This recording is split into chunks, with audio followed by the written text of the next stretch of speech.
ભજીયાનો programme હતો એટલે મેથી પાલક લીંબુ બધી મસાલો લઈ લીધો અને કાંદા હોય તે લઈ લીધા. અરે ભજીયાનો પ્રોગ્રામ છે.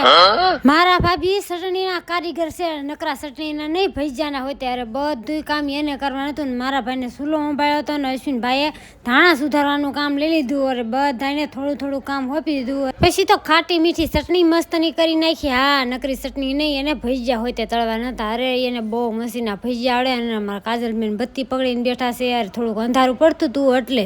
અને હા, જો ભજીયા થઈ જાય એટલે અમારા બેન વાટ જોઈને બેઠા છે. બધાને જમવા દઈ દેવાનું છે, પણ કાકાને ધૂપ દીવા કરવાના બાકી હતા.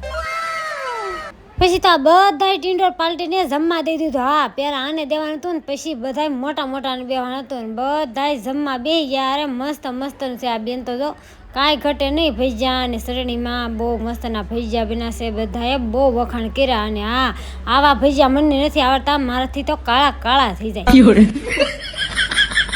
પછી તો ગ્લાસમાં ચાય લીધી હતી, ચટણી લઈ લીધી ને ભજીયા ખાવા બે ગયા. હા, અમારે એકને એમ ખાવાનું કાકા કૂતરા હાટું પણ જો દૂધમાં સોળીને રોટલી જ કરતા હતા. અને હા, બધાને જમવા દઈ દીધું અને જવાનું ટાઈમ થઈ ગયો.